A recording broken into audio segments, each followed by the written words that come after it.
Welcome to Soccer Morning. Here's your host, Jason Davis. Good morning, everybody. Happy Thursday. Welcome into Soccer Morning, backheel.com style. It's like Dragon style, but not as flashy. We're on the air to talk soccer for the next hour and change. A big guest for you today, Jonathan Johnson, our French football expert. And man, I'm looking at the headlines out of France today, and there's a lot of stuff to go over, including an American connection as Alejandro Bedoya continues his scoring run at Nantes, and some other interesting developments in the world of French football. So, plenty to talk to Jonathan Johnson about. He is an excellent resource on said subject. May even range into the China question with Jonathan, since we did have one of the players poached by the Chinese, Ezekiel Lavezzi, leaving France to go to the Far East. So we'll talk to Jonathan about it. I continue to be fascinated by the China story. I mean, how could you not at least have your interest piqued by the fact that they are dumping cash all over the place to sign up these foreign players? Now, and this is not on my agenda this morning, and maybe we'll get into it later. I'm still curious as to how many spots are left open, because there is a limit on the number of foreign players that can be signed by each of these Chinese teams, and that may slow things down as their transfer window closes, I think, in about 2 weeks or so. All right, so Jonathan Johnson coming up. Your phone calls after that, as you know. We'll take your phone calls on whatever topic, including possibly MLS kits, because Columbus, what's happening, dude? That's so weird. Columbus, what are you doing? We'll talk about it. Let's talk about it. Let's do the news first. Liverpool Football Club has responded to the fan walkout over ticket prices by freezing their ticket prices for the next 2 seasons. Owner Fenway Sports Group announced a number of changes to their initial ticket plans for 2016-17. Here's a couple of big moments or big items from the open letter signed by John Henry and Tom Werner. Of course, these are the principals of the Fenway Sports Group. Removal of game categorization, spelled in the English manner, no Z. Regardless of the opposition, fans will pay the same price for match day tickets. I imagine there was originally a thought about charging more for, when Manchester United comes to town or when Chelsea comes to town, and they backed off of that. Pricing of tickets will be readjusted to result in a zero revenue growth from general admission ticketing on a like-for-like basis, whatever that means. Individual ticket prices may move marginally from this season. We are freezing their 2016-17 general admission ticket revenue at the 2015-16 level, exclusive of newly added seats in the main stand. So, yeah, okay. The price of the highest season ticket will be frozen at the 2015-16 level. The price of the highest GA ticket will be frozen at the 2015-16 level. So they are not going to £77, which is what caused the walkout in the 77th minute of that match this past weekend.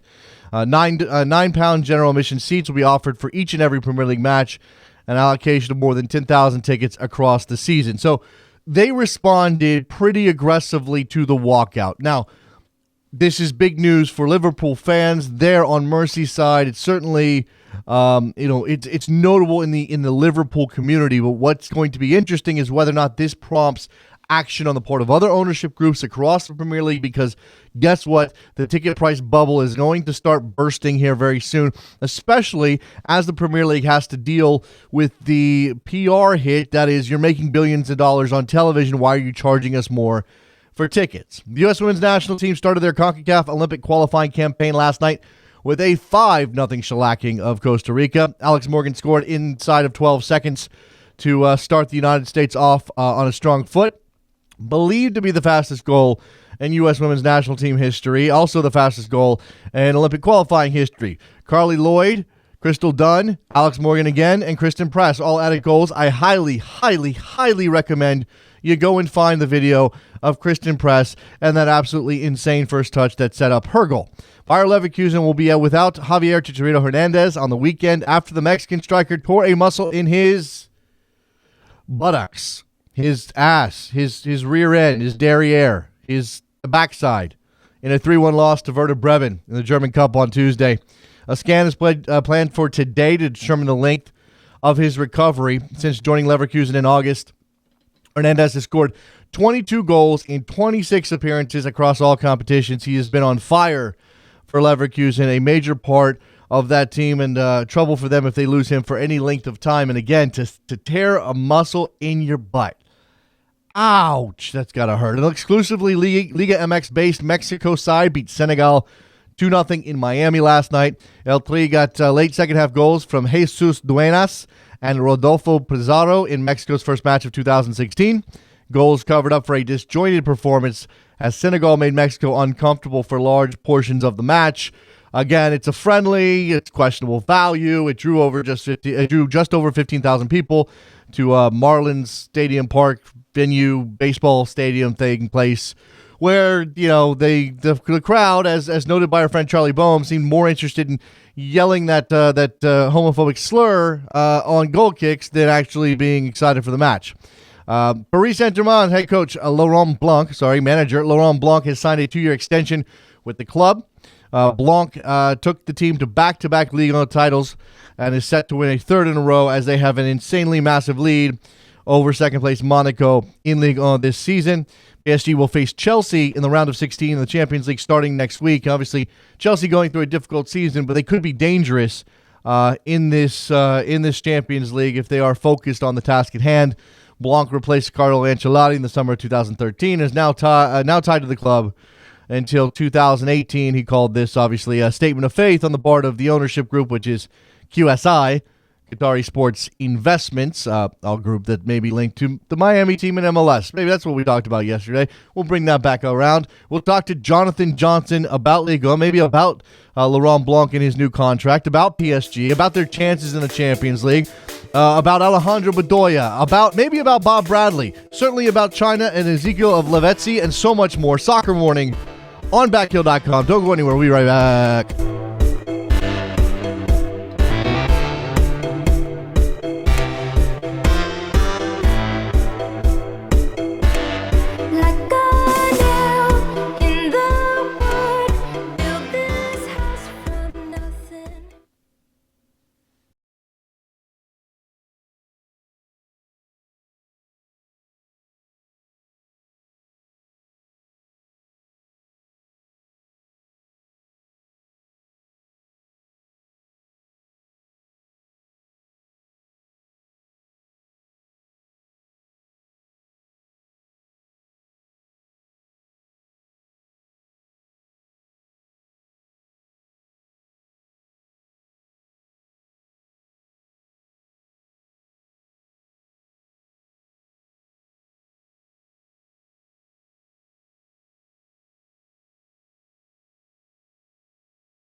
Welcome to Soccer Morning. We are back on Soccer Morning. It's Thursday. We are going to talk about France and topics involving French football with our friend Jonathan Johnson, who joins us now on the phone. You can follow him on Twitter at John_Legossip. It's Jon. Hi, John. How are you? I'm very well, thanks, Jason. And yourself? I'm doing relatively well today. It is still winter. It is still very cold where I am, but I imagine that it'll start thawing out, and we'll start to get a thaw in France as well. The spring won't bring us any changes in terms of the league, and I'm going to start with the biggest club in the land, Paris Saint-Germain. They've signed Laurent Blanc to a new 2-year contract extension. Just a validation of the work he's done, but I find this interesting, if only because so much focus is on the Champions League, and here they are giving him a contract before that job is done. Yeah, absolutely. But I don't think that anybody can deny that Laurent Blanc deserves this contract extension. You look at the way that he, has really guided this team for the last couple of years since taking over in 2013. I don't think that anybody can fault him for what PSG have achieved domestically. Yes, I know there's more focus on what PSG do in Europe, certainly from the club owner's point of view. But still, to have PSG racking up trophies, at record-breaking speed as he has them, I think that he deserves immense credit for that. Plenty is being made of the timing, coming before the Champions League game against Chelsea. But I think, PSG have calculated this move, they've announced the deal at the perfect moment, really, just ahead of the Chelsea game, because I think going into the Chelsea match, there might have been a bit of speculation, about Blanc's future. That it was hinging on what happens in these 2 games against Goose Hiddings' men, whether he would get the chop if PSG do crash out against Chelsea. And I think that this contract extension gives Blanc and the players that peace of mind that they need, in order to be at the right place mentally going into the Chelsea game, so that they can get the best possible result and push on, and then. I'm sure from the club owner's point of view, hopefully get past the quarterfinals as well, depending on who they get, and make it into the semi-finals for the first time since the mid-90s. So I do think that people should bear in mind that this is only a 2-year contract extension as well for Blanc. He's being paid very handsomely by the Qataris at PSG, but I don't think that anybody should be naive enough to think that PSG wouldn't be afraid to, make a loss on that investment and pull the trigger if they're not satisfied with PSG's Champions League performance this season if things don't go well against Chelsea. Certainly, they have the money to buy out the contract if they so choose, if they decide to go in a different direction. And you can't argue. Regardless of what's happening in Europe, you can't argue with a 24-point lead in the league with a plus 51 goal differential, and that's about the talent he has available. I'm interested, Jonathan, in sort of the dynamics of Blanc's hiring, replacing Ancelotti, and then whether or not PSG and QSI were interested at all in trying to get involved in the high stakes game of the managerial merry-go-round with Klopp and certainly with Guardiola. I mean, they may not have had as much of a chance as the English clubs who were attractive to those 2 managers, but they are now on that level. They are in that echelon to make some noise about wanting to go after somebody like that. Yeah, absolutely. But I think what PSG wanted, when they came up with the idea for this project before they even bought their stake in the club, I think they really saw themselves as having, the best French coach out there at the moment leading the side. And at first, for PSG, that coach that they really wanted is Arsene Wenger. He's a coach who has very good links with the Qataris who own PSG. Not because of informal chat off the pitch about him potentially taking over one day, but because of his media commitments. And I think PSG dreamed for a long time of luring Wenger away from Arsenal and him taking over at Parc des Princes.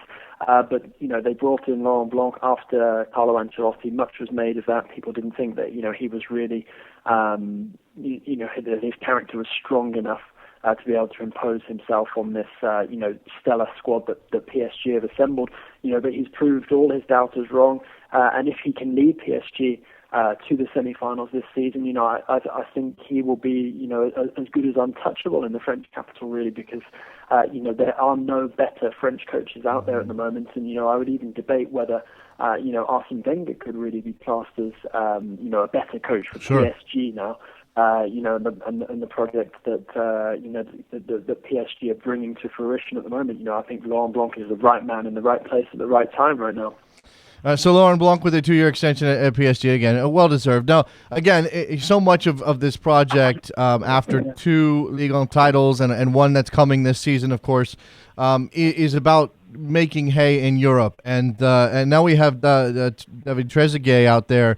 As his autobiography comes out, which of course is an opportunity to make have some publicity for his book, saying that PSG suffers from the lack of competition in France. I mean, I don't know that this is, this isn't rocket science, Jonathan. We can imagine that if PSG is not being pushed in the league, it's going to have some ramifications in Europe. Ultimately, though, is it a problem that they can't overcome? Yeah, I think it is a problem that they can overcome. I think what people have to bear in mind this season is I think it's an exceptional campaign, not necessarily in a good way, because you look at Ligue 1 at the moment, and yes, there's a huge chasm between PSG and the rest of the league this season at the top of the table, 24 points. That's a huge gap. But it's not entirely PSG's fault and the money that they have that they've been allowed to pull away. That clearly. There's no way that a team like Lyon and even Marseille should be dwelling down in the lower reaches of the top half of the table as they are at the moment. Lyon in 6th, miles behind PSG, Marseille even further behind. Marseille have had problems for a number of years now, so maybe people shouldn't be expecting them to be challenging for the title, but it's still one of the best squads in France, and they're massively underachieving. Lyon very disappointing considering how good they were last season. And unfortunately, even though I think Monaco have actually done a good job this season, and the fact that they're still in second place in the table, 6 points clear of third place Nice. Considering all the changes that were made over the summer, their achievements are almost put to shame really by the fact that they're, so far behind PSG still. But in an ideal world, and I definitely think that these teams are capable of staying closer to PSG, you would have a chasing pack of Monaco, Lyon, and Marseille, and they wouldn't be this far behind PSG. But unfortunately, the way things have worked out this season, and the way that PSG have really applied themselves to their task, they've been able to pull away to such a massive extent that the league's pretty much already wrapped up. Let's look ahead briefly here to the tie against Chelsea in the Champions League round of 16. On the surface, this is a kind draw, if only because Chelsea has struggled so mightily, had to fire Jose Mourinho, seems to be in a transitional phase. But at the same time, I sort of view Chelsea as a wounded animal in Europe, and they are capable of playing up to PSG's level. PSG still significant favorites, Jonathan. But what do the French have to do? The French side have to do to avoid the trap that is, a wounded, cornered Chelsea scrapping at them. Well, I think what PSG really need to avoid is conceding a goal at home. That is absolutely imperative this time around. They can't afford to let Chelsea score at Parc des Princes. They need to ideally win by more than one goal. A sort of 2-goal, 3-goal cushion without Chelsea scoring would be, the most ideal scenario for PSG. I think winning 1-0 at home as well is not that bad either, but I just think that PSG absolutely have to avoid conceding an away goal. The defence has been extremely impressive this season. Thiago Silva is arguably in the best form of his career at the moment. Absolutely monstrous in the PSG defence. I think Chelsea are going to find it really difficult coming up against him in form at the moment. Serge Aurier, another beast at right back, has been absolutely fantastic this season. Maxwell, evergreen, he might be 34 years old, but he doesn't look it. And, I think that Chelsea are going to struggle to break this PSG defence down, but that doesn't mean to say that they're not going to be able to score a goal. And if they can score a goal in Paris, then that would change the complexion of this tie over 2 legs massively. So that's what PSG really have to avoid. And you also have to bear in mind, this is pretty much one of the only things that Chelsea really have left to play for this season. Certainly the most prestigious thing that they have going for them, and they will really want to make a statement to show that their seasons not over, by being able to win this and make their way into the quarterfinals. But, PSG also really want this, and I think it has the makings of a great game. There is, I'm looking here as I try to catch up and make sure I'm on top of the latest news. I see a headline that says Ezekiel Lavezzi's transfer to China, which we've all heard about, and I'm going to ask you about China here in a second, Jonathan. Maybe delayed until after their match with Chelsea. Is that the latest that you've heard? Yeah, it sounds like Lavezzi will be joining Hebei China Fortune very soon, but it sounds like the deal will be finalized and he will be unveiled as a Hebei player after the game against Chelsea, so after next Tuesday. Okay. And I think PSG have done that solely because they don't want to be caught out and undermanned, in case they suffer a late injury or something, because PSG have played a lot of games since the start of the year. They had a really packed January schedule. February's not been kind to them either. I mean, okay, they're paying the price for success a little bit, considering how they've advanced on all fronts so far. They're still doing well in both domestic cups, already in one cup final in the Coupe de la Ligue, and then in the quarterfinals of the French Cup now as well, after beating Lyon last night. But PSG, they have the lesson from last year. They really want to show that they've learned from the game against Caen, which came just before Chelsea. I don't know if everybody listening remembers, but it was a game PSG were winning 2-0. They threw away the lead quite late on, ended up drawing 2-2 at home. This is when they were struggling to take over at the top of the table and pull away. Lyon were, really, really impressive that season. But PSG picked up a number of injuries that day. They've managed to stay on top of the players' conditions much better going into this game, but I think what we're seeing with them with the Lavezzi deal is PSG just trying to be careful and making sure that they don't get caught out by the same thing that happened last season. Now, I imagine when how are we pronouncing that? I'm not sure if you have a better handle on it than I do, but these Chinese teams popping up, Jonathan's throwing me for a loop on pronunciation. I want to be just correct as I can. Regardless, when these Chinese clubs come in for a player like Lavezzi, who is now 30 years old and obviously is not going to get better at this point in his career, and it's PSG on the other end. I mean, I understand if it's a club that maybe is in a little bit of a different financial position, but when it's PSG, what's the dynamic here, and really what is being made of the Chinese money when it comes to French football? I mean, with Lavezzi, I think PSG were quite happy to let him go. You've got to bear in mind this is a player who's underachieved massively, really, since he joined from Napoli. Yeah, there have been a few bright moments throughout Lavezzi's time with PSG, but I think there's been more disappointment than success. I think at the end of the day, he's been, one of PSG's real transfer flops of the Qatari era.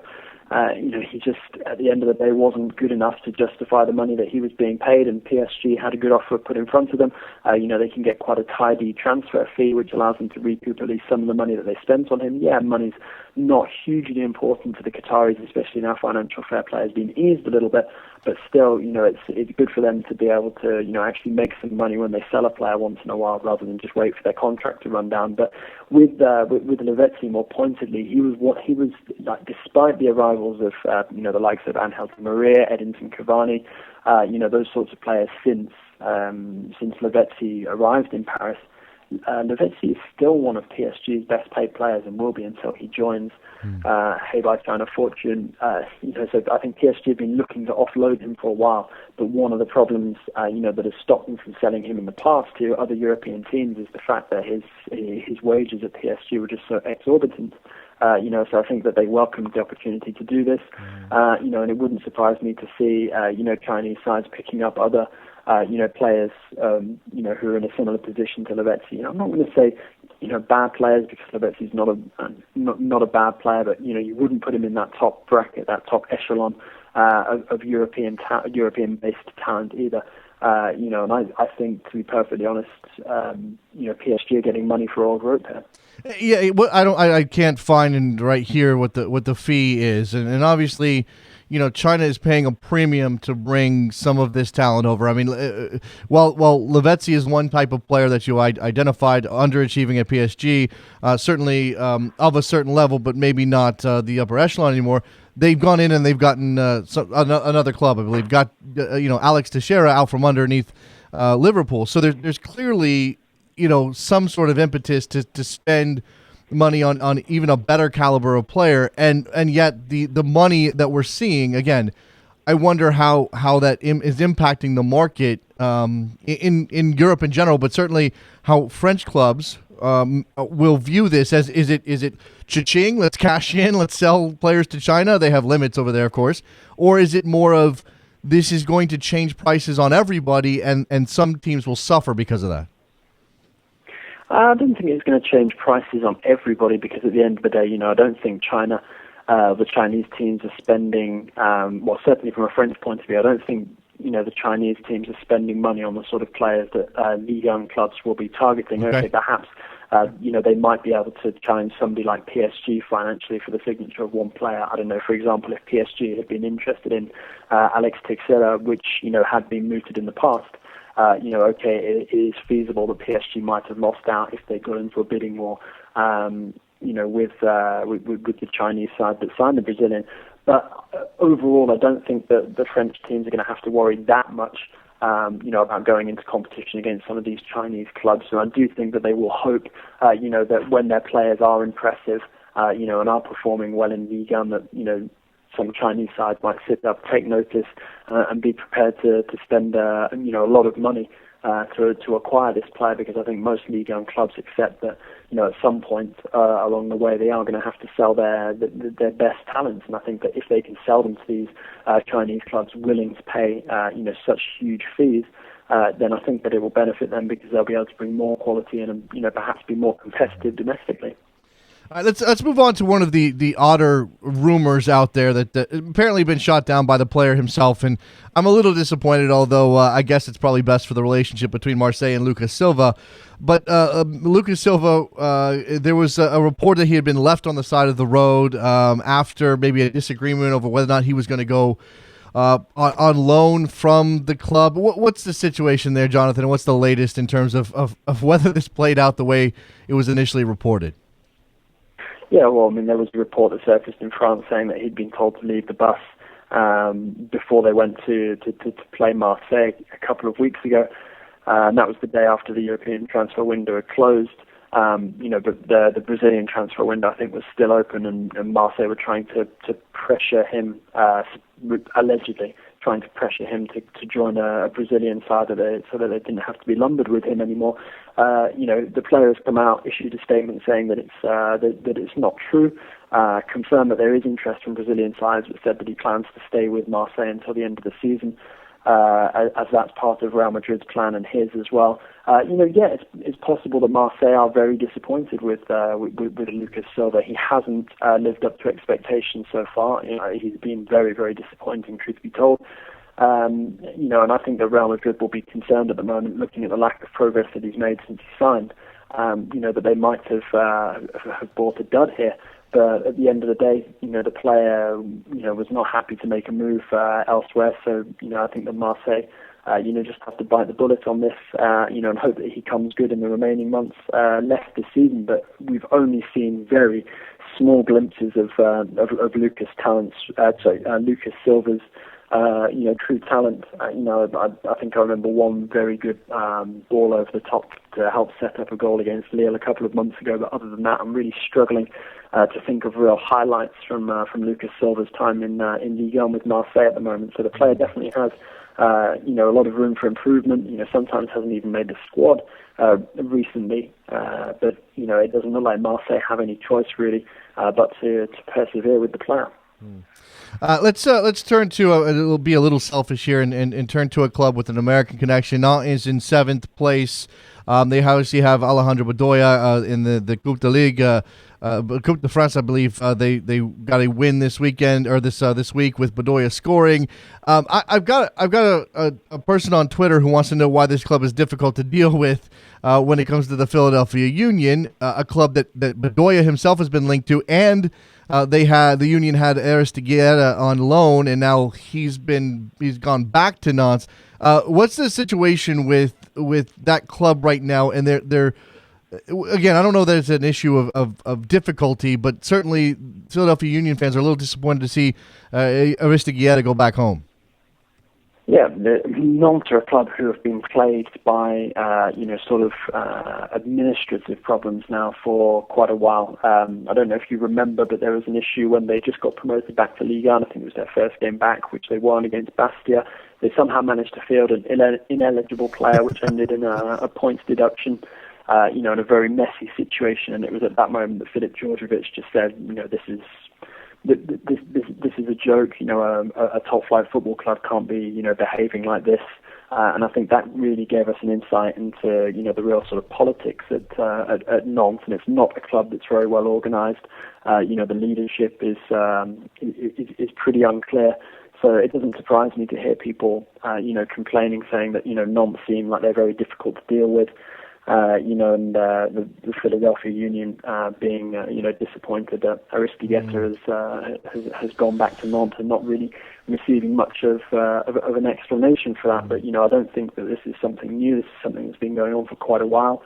And it's just amazing, really, that they're able to, to keep players like Bedoya happy, because, he is, one of their better players now, even though he's been enduring a bit of a mixed season. But if you look at somebody like Djordjevic, who said, basically, this is not serious enough for me, I want to go somewhere else, try Pastors New, and then eventually went to Lazio.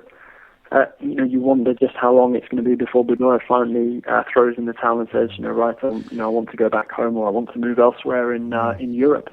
Yeah, he's out there on social media fairly regularly, but obviously not addressing necessarily a departure from Nantes or anything like that.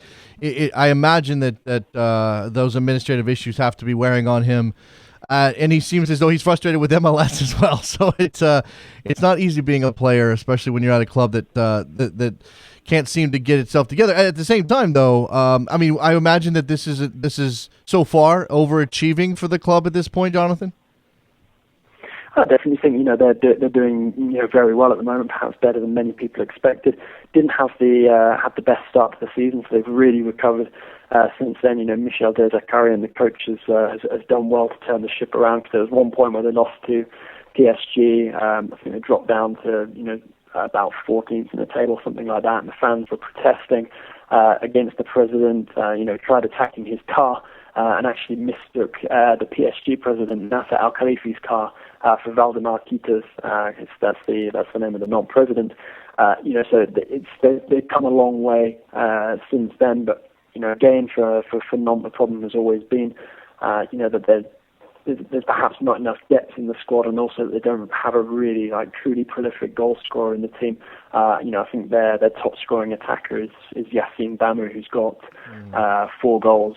And for a team that's in the top half of Ligue 1, in 7th, it's perhaps not enough to make this sort of position in the table sustainable. But at the moment they've done very well. This is a club we're talking about who have a fantastic youth academy. They bring through a lot of very talented young players and sell them on, and they play a good style of football. Fantastic fans, lovely stadium.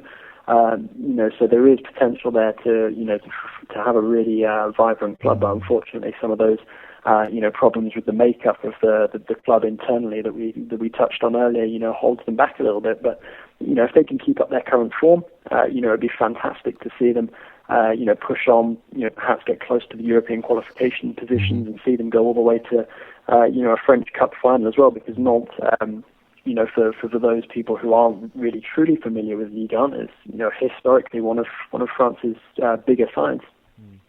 Nantes is in 7th in Ligue 1. Meanwhile, Lava is in 7th in Ligue 2, and that's obviously the club coached by American Bob Bradley. Just Jonathan, if you have any insight on how things are going for Bob, clearly being 5 points off the promotion place is not exactly where he wants to be at this point. It's an adjustment period. He's obviously learning the language, but probably can't speak the language well enough to convey his instructions to the players directly. How is this going?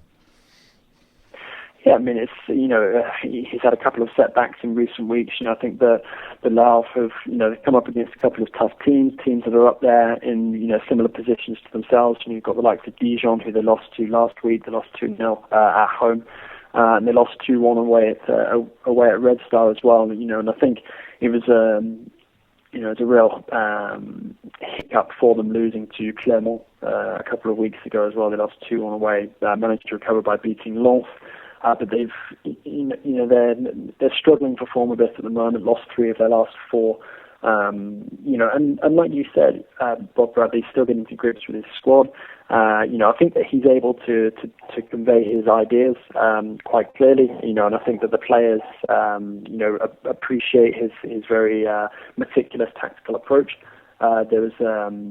I read an excellent article on him recently, and I think some fans of the club were saying that they've never had such a studious coach in charge of the side, that they still have reservations, questions over whether he really has the experience to be able to guide them up to Ligue 1 this season, considering that it takes so long to adapt to French football, especially in Ligue 2, because there's a big difference between Ligue 2 and Ligue 1. This is something that Claudio Ranieri, who's having fantastic success now with Leicester, said when he first took over at Monaco as well. He said that the adaptation period, was quite challenging. So it's not surprising really to see that, Bob Bradley is struggling a little bit, but I don't really think that that's got anything to do with his ability.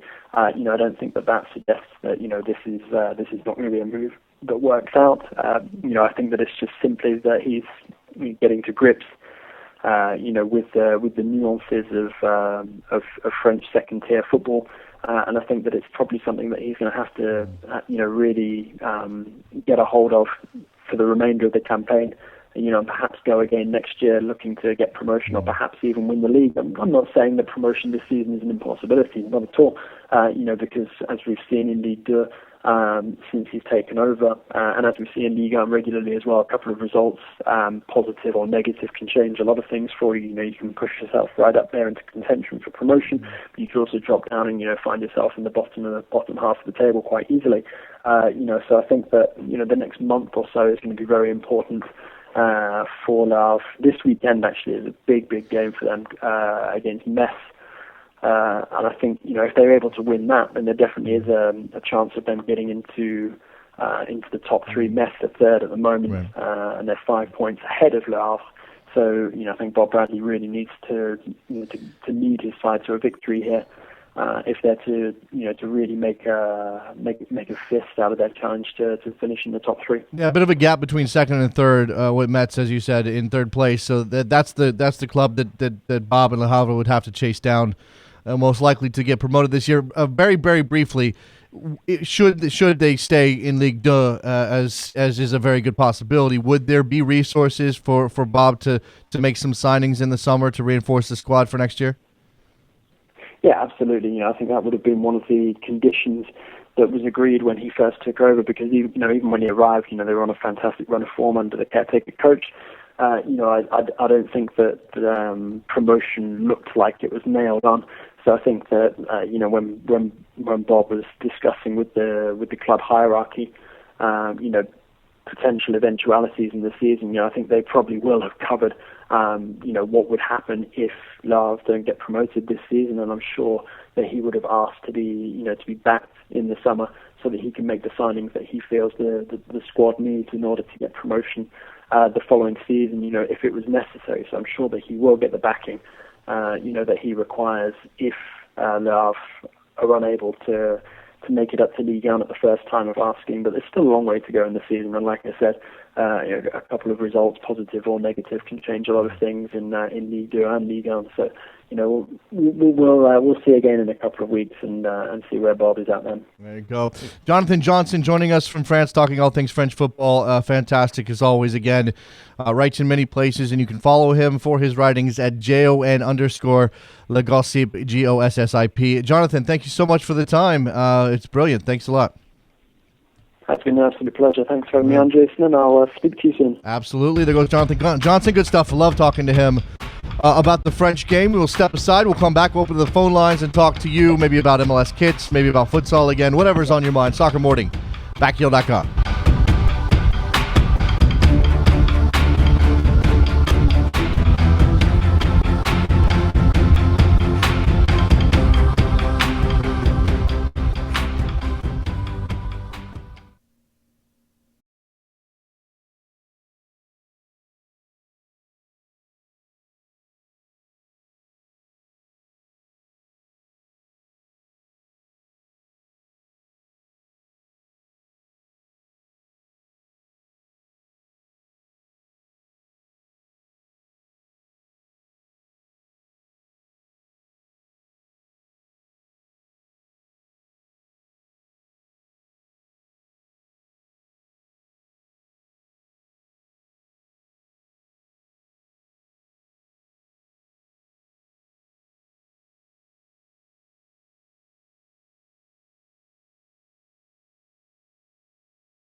Welcome to Soccer Morning. Here's your host, Jason Davis. Back on Soccer Morning, it is Thursday, and I'm excited. That music gets me going a little bit. 646-832-3909 is the phone number. If you have questions, comments, concerns, thoughts, a plan for the future of American soccer, if you want to decide for all of us how we should proceed, I would like to hear from you. I am willing to listen to your proposal. I'd like you to get it printed up at Kinko's with a nice cover, maybe design a logo for it before you submit it in hard copy. But if you want to lay it out here in audio form for the rest of us, we can do that. We can do that today. 646-832-3909. We're good at that. American soccer fans are really good at coming up with a plan to fix everything, except we don't really have the power, and we really can't enact our changes ourselves, and really it's not that simple. It's a lot more complicated. Aaron in Jersey. Or anywhere in most places. Hello, Aaron. Hey, Jason. Hey. How you doing? You were busy talking to somebody else, and here you are on the air. What's going on? To Trevor, actually. I was talking to Trevor. Oh. Well, he put up your topic, so I figured that was ready to go, and I guess you guys weren't completely done talking. But I interrupted your conversation with him. Now you're on the air. You can talk to me instead. What's going on? You should have a parallel program, which is Trevor's program at the same time. That would be oh my God! You don't even understand how great that would be. That would be so awesome. All right, and apparently I jumped the gun here. I got too excited to talk to you, and yeah, I'm not following the rules, and now I'm being admonished behind the scenes. So yeah, now I feel terrible. Go ahead, Eric. So a couple of quick things. I read the article in the Atlantic on Lemonov, which is a great article actually. I mean, to kind of pull back the kimono a little bit, which is great. But you also get to see just the natural resistance that's out there, and having coached and refed and parented in this soccer sphere that we call American soccer, you just realize what a challenge that is to kind of change some of the the basic traits and the approaches that people have, for even the structure. I think it's just the attitude that they come into the game. Reading that piece, what struck me, and I'm going back to my my time as a youth soccer player and what my coaches were like, and I think and all coaches across all kinds of sports that I played, and I think that we have a mentality in this country that coaching is authoritarian, that coaching is a lot of yelling and screaming and cajoling rather than encouraging, right? I mean, my coaches all yelled at me. I mean, sometimes it worked, sometimes it didn't. I think it obviously trickles down from maybe from an American football kind of ethos to everything else, but baseball managers yell and basketball coaches flip out and throw chairs, and this is just what we do as American coaches, and maybe, I mean, I hate to say it's a roadblock, but it's certainly something we have to figure out. Well, and it's clear, anyone that's ever played any soccer or football, that it's a sport that is not joystickable. As someone who reffed and coached for years, we used to talk about the other coaches who joystick their players basically around, and soccer is not a game that's like that. And I think most Americans struggle with that concept of, in some ways, freedom. And then everything that really means. It isn't just freedom on game day. It's freedom the rest of the other 6 days a week, that a kid is, participating, versus one more, like you said, authoritarian kind of approach that, in a lot of ways strips all the fun and beauty out of almost anything, but especially soccer. Well, I think soccer is such an awful game. What is the fundamental? What is the fundamental element at work in every sport that we play from the very beginning, except for soccer? It's you go out and you play to win, and sort of in those other sports we let the process happen naturally, where players get better either on their own or they happen to be on the right team, or they're just naturally talented, and then one day they become an NFL player or an NBA player or a Major League Baseball player. And because those sports have the luxury of being the best in the world and just sort of being the magnet of the best talent, they don't have to work real hard to worry about the U8 kids or the kids that are 7 and 8 years old and the fundamentals they learn, because there will be another kid who did get the fundamentals sort of by happenstance. Soccer is very different in that we actively have to choose not to focus on winning from the very beginning. And, I don't know if we are culturally adapted to that idea yet, and I'm not sure that we will be for a very long time.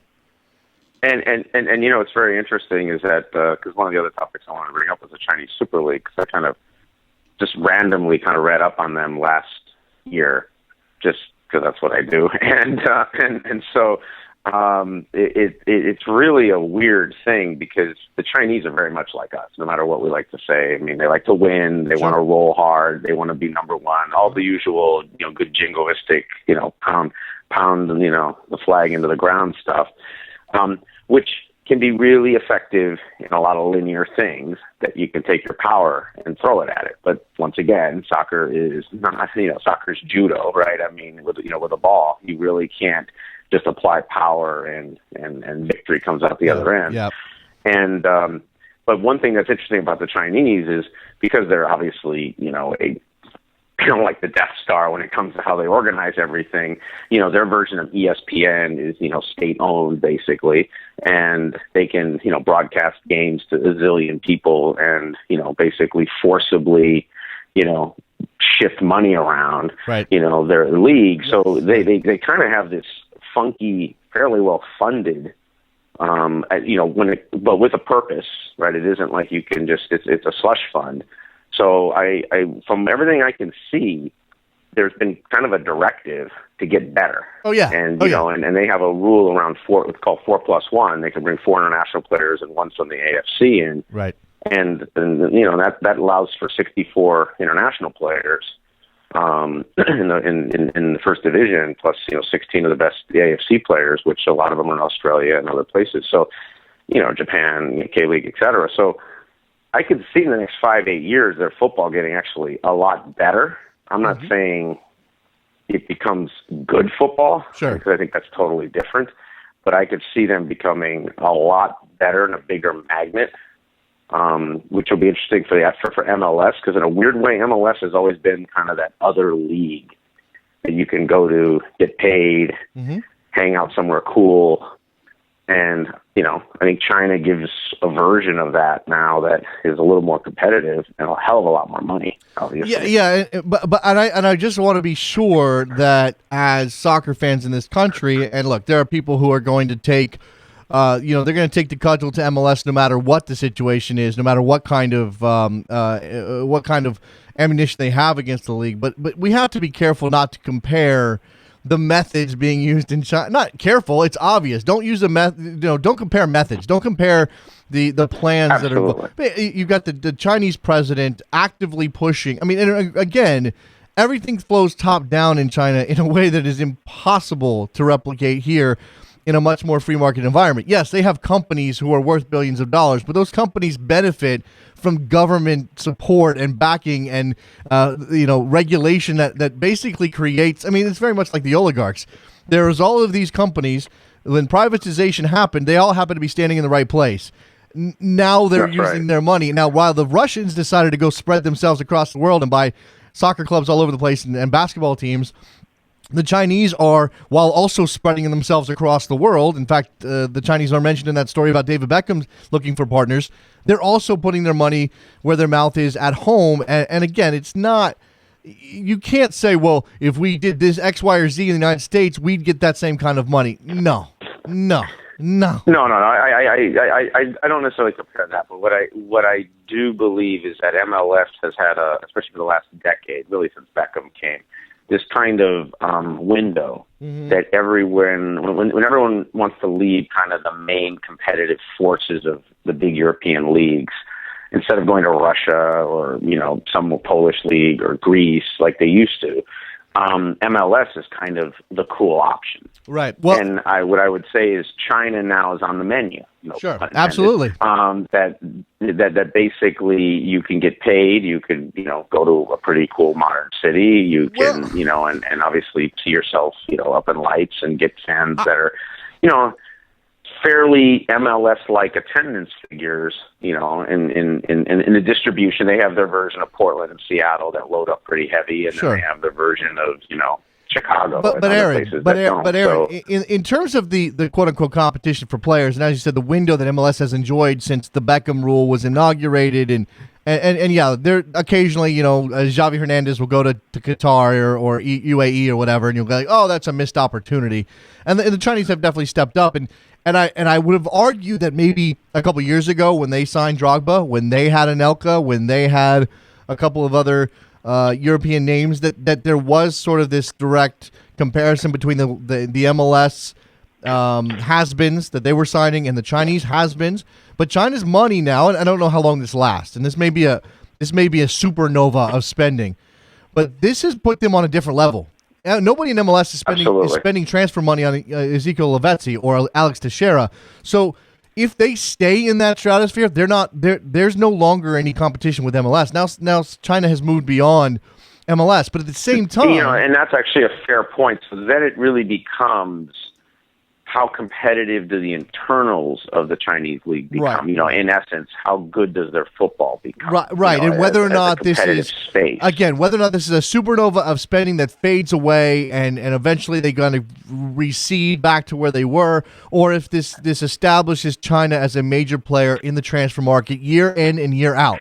Because if they are always there as a looming figure with this checkbook, then they are going to fundamentally change the market, and they are going to have an impact on not MLS, but on the biggest leagues in Europe, and that would be fascinating to me. And if you look at something that's in the same vein, because it's entertainment, it's art, it's culture, and my niece is a gallerist, and she obviously never had to go to China, to deal with the art world, but she has to go once a year, and now she's going twice a year. And, China is now not Europe, but it's, half of Europe, let's call it. It's now a force. And I would argue the next, let's say, 24 months, we're going to know if China is going to be a similar kind of impact in football like they are in art and lots of other kind of entertainment and culture, and in some ways it kind of makes sense, right? If you think about it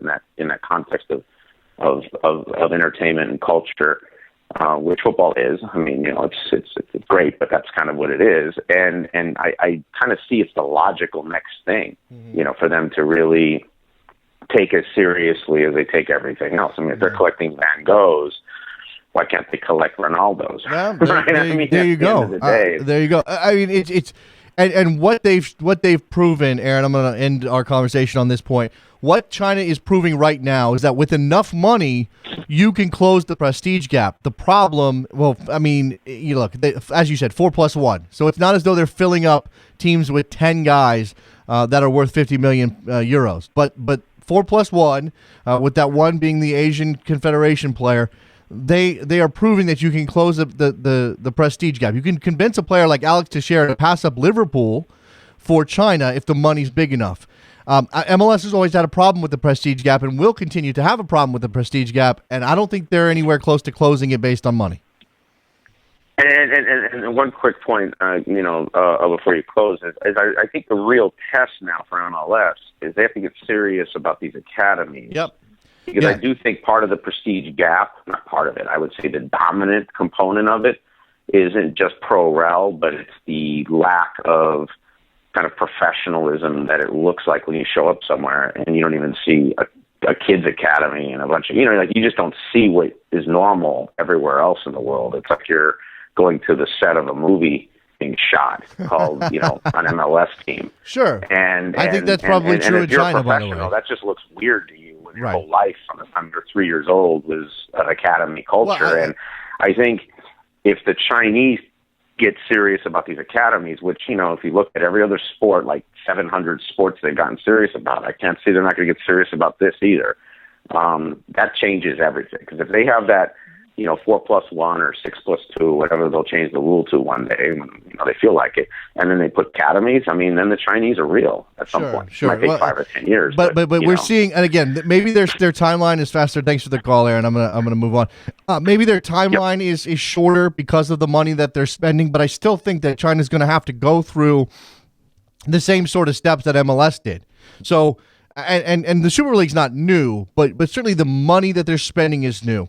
And if they are going to make a serious effort on the academy side of things, it's not going to be overnight that they become a league that's producing locally bred talent that is then feeding into their senior teams and then going out into the transfer market. That's not going to happen right away. They are in that first part of, let's spend a bunch of money on players to improve our league. And then we're going to go in, or while we're at the same time starting up our academies. But the focus is, or the first blush is the money being spent on established players. Then it becomes, now let's focus on, once we got some attention, once our attendance is pretty high, once people are recognizing our growth, now we're going to go and try to develop our own players. And again, it's a matter of whether or not China knows how to do that. And they're going to bring in a lot of coaches from around the world. So, yeah, watch out for the Chinese, if you want to say it that way.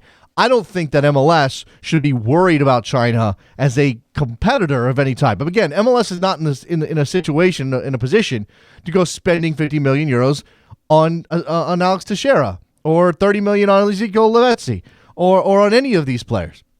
So this just reinforces the notion for MLS that they need to focus on their academies, which are more established than certainly some of the things that the Chinese are doing, and rely on what talent they can create here in the United States. That's going to ultimately be the deciding factor of how good MLS is, not whether or not you can sign any player who's 30 years old from Europe or even a 28-year-old.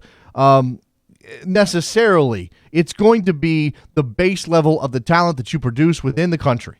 I mean, the distance, the time between MLS, where it's at now, and being the Premier League, which is a league that's heavily dependent on foreign talent and is therefore one of the best leagues in the world because of it, is so long that's almost not even worth considering how to get there. Navigate a path that deals with what you can control right now at home. All right.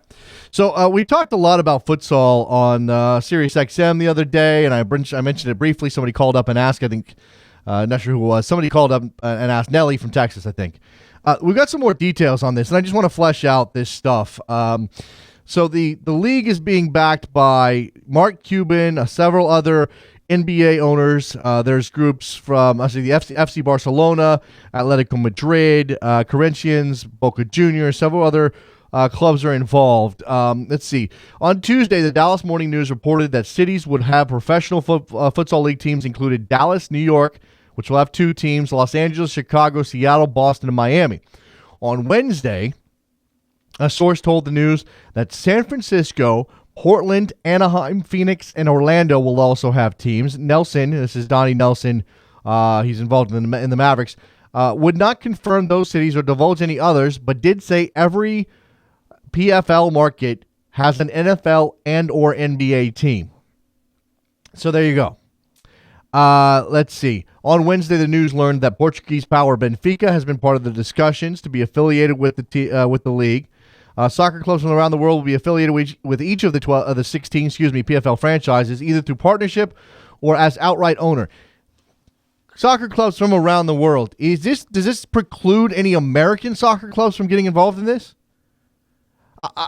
Are they shutting out MLS teams, for example? I mean, I'm not saying that Phil Anschutz and AEG would absolutely be interested, but shouldn't they at least have the opportunity if they want it? I guess. I don't know.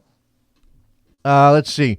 Several of the West Coast teams, the source said, have received significant interest from investors in China and Japan, including a yet-to-be-publicly named Chinese billionaire who will own the San Francisco franchise. China's president, and this comes back around to what we talked about with Aaron just now, Xi Jinping is a lifelong soccer fan who, since assuming office in November 2012, has bemoaned his country's lack of soccer stature globally. In recent months, China has devoted considerable planning and resources to improving its national soccer program and grassroots training. The increased emphasis and his expectations extend to futsal, which is the only indoor form of soccer that is, and Dallas Morning News, please correct this, not FIBA, FIFA approved and is used by elite soccer programs around the world as a training ground for up-and-coming players. All right, so in addition to all of this, and the franchise fee is going to be $1.5 million, which tells you where the price point is and why it's attractive to these NBA owners. It doesn't cost it's not costing them a lot of money to get off the ground here. They are going to change some rules from the standard FIFA-approved futsal rules in order to appeal to American audiences. Where have you heard that before? Futsal games around the world are generally played in two 20-minute halves, which soccer games, they have halves. PFL owners voted to become the first football league to use 4 12-minute quarters because they're a bunch of basketball guys. Great. Futsal games played in halves generally take 90 to 100 minutes to play. American audiences, PFL owners determined, expect closer to 2 hours of entertainment. So they're going to extend the length of the game, make it more like a traditional soccer game in terms of length. We'll be the only league in the world with that 4-quarter format, said Nelson. Again, that's part of the NBA injection here. Okay, I'm not sure that's a good thing necessarily, Donnie, but okay. Soccer officials, are looking to us to provide guidance on the entertainment component on how to present the sport to the U.S. market. We're looking to them to use the most successful components of this high-octane sport. They voted to add TV timeouts, decreed that in cases of tie games, the first overtime will be played 4-on-4 for 5 minutes. If the game is still tied after overtime, each team will select 3 players to participate in a shootout format. Each player would get a running start from mid-court and have 5 seconds in which to score the ball in motion. Hold on. I need a moment. It's like 1983 all over again. All right, look, I'm not a futsal fan. I'm just not attached to futsal in any particular way. But the more I hear about this league, I was willing to sort of accept this as part of the soccer scene in America for what that's worth. We have indoor soccer. I'm not really paying attention to that. We have some other sort of, there's beach soccer. There's futsal in this country, maybe not on this level. It's not really part of my soccer experience. I'm an outdoor soccer guy. I'm not going to make apologies for that. It's just the version of the sport I like most. I was willing to sort of be on board with this because it includes Cuban, because it includes NBA owners, because it seems like it's a big deal. But the more I read about it, the more I just want to ignore it. The more I want to look. This is soccer morning. It's not futsal morning. We're not going to spend a lot of our time going over results from the National Futsal League, especially when they're going to be twisting the rules that have been used around the world to quote-unquote appeal to American audiences. Now we're getting back into a part of our soccer past that I really don't want to relive. I don't know that I want to go through I don't want to go through the process of having to watch this league be glitz and glamour and American-style entertainment, which I don't have a problem with glitz and glamour for the most part, as long as it doesn't impact what you're doing on the field of play, on the court of play in this case. And they're changing things directly related to the way the game is played because we've got to appeal to American audiences. Okay, fine. Let's see how it goes. I mean, I wish them the best of luck, I guess. Again, especially if a professional futsal league somehow feeds into American players gaining futsal experience that then benefits them on the outdoor game. I want to see Americans get better in the big game. I don't really care about futsal. So there you go. All right. 646-832-3909. Last call for phone calls. We've had Aaron today. Take whatever you've got. I have not yet touched on the Columbus Crew and their new uniforms. So the Crew SC has unveiled their new away kit, their new change kit, whatever you want to call it, because MLS stopped doing third. So this is not their third. This is their change kit. It is called For Columbus, and it is based on the Columbus flag. It is one of those situations. The Rapids did this a couple years back with the Colorado flag. It's one of those things. We're going to tie our look to our city's identity. Yeah. So you've got yellow, the traditional Crew color, sort of a faded stripe situation from outside, from inside out, darker on the inside, and it fades as it goes out. You've got red piping. You got a lot of white here. You've got 17 stars in the neck tape to mirror the number of stars in the Columbus City seal, symbolic of Ohio becoming the 17th state to enter the Union. Okay. You've got the Columbus City flag inspired color scheme, the yellow, the red, the blue. It's and the shorts, man. I mean, the blue shorts, the baby blue shorts, whatever we're calling those, is, I don't know, man. Look, it's interesting. Okay, maybe if the shirt was yellow and not faded out the way it is, because I think somebody's already called it a mustard stain. If it was yellow across the board, I might be on board with this. If it was a solid yellow shirt, you could still include the red piping to convey the colors of the Columbus City flag. But come on, man. I don't know. I'm not one to really get that upset about kits, so I'm going to let it go. But Columbus, you're weird. James in New Jersey, what's going on, my friend?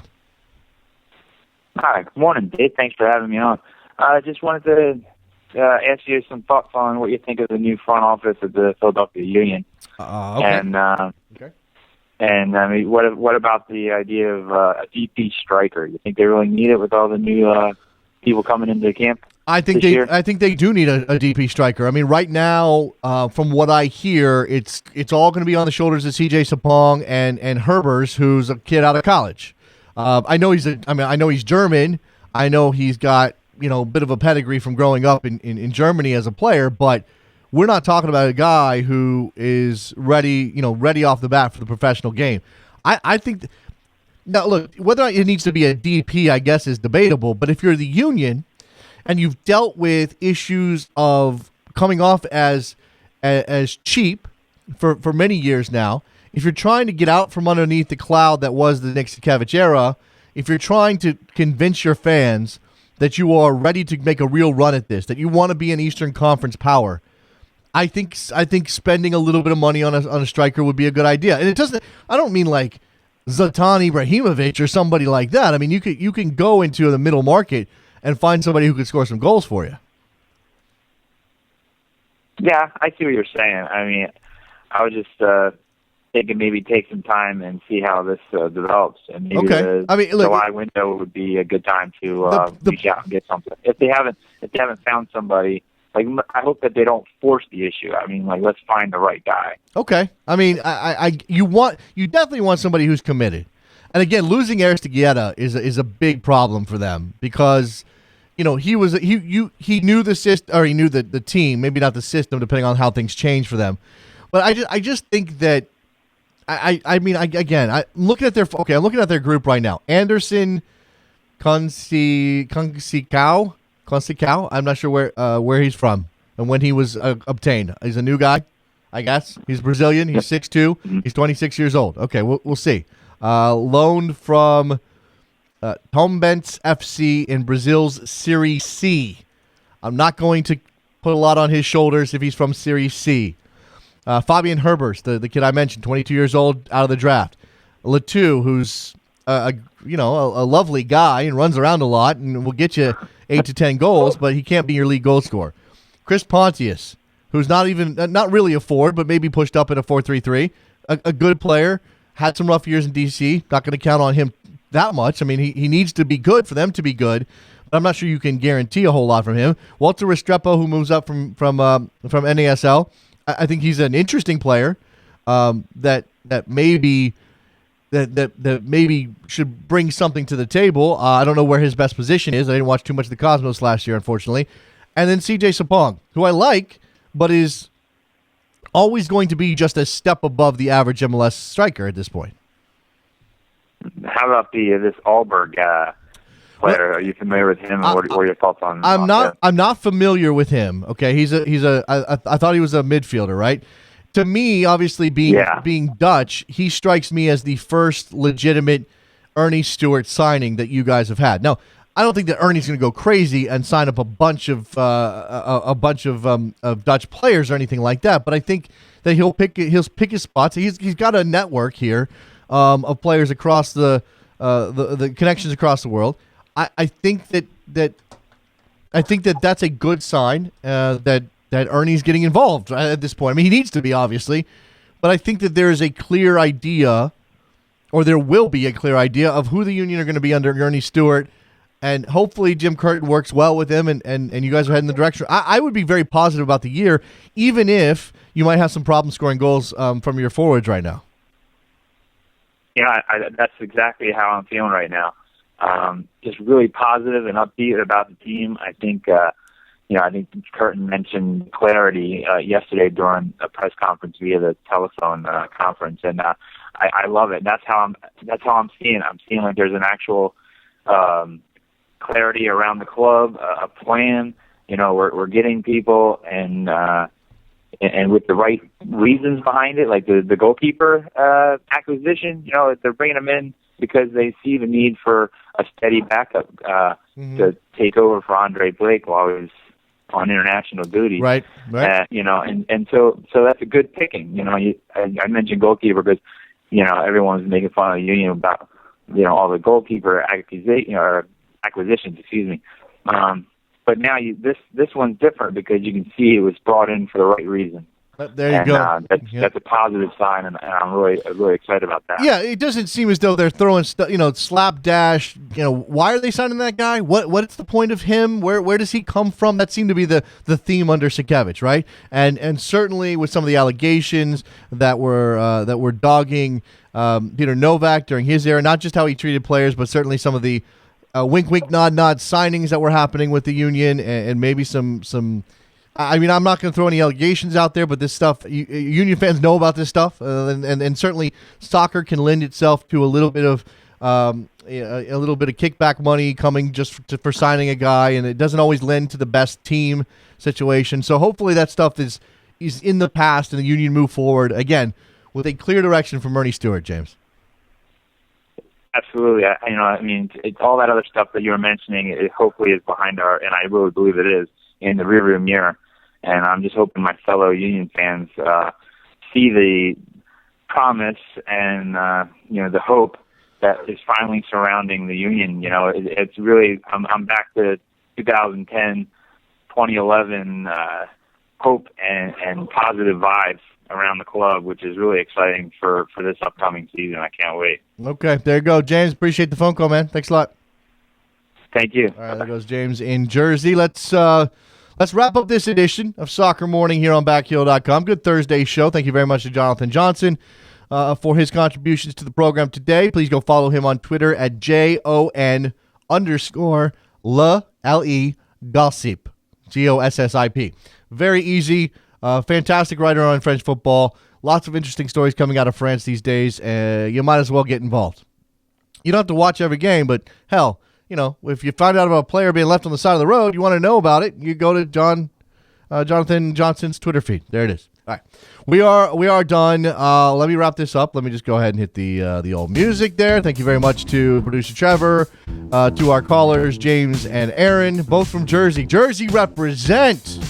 We'll be back tomorrow with a Friday edition of the program. See you then. Bye.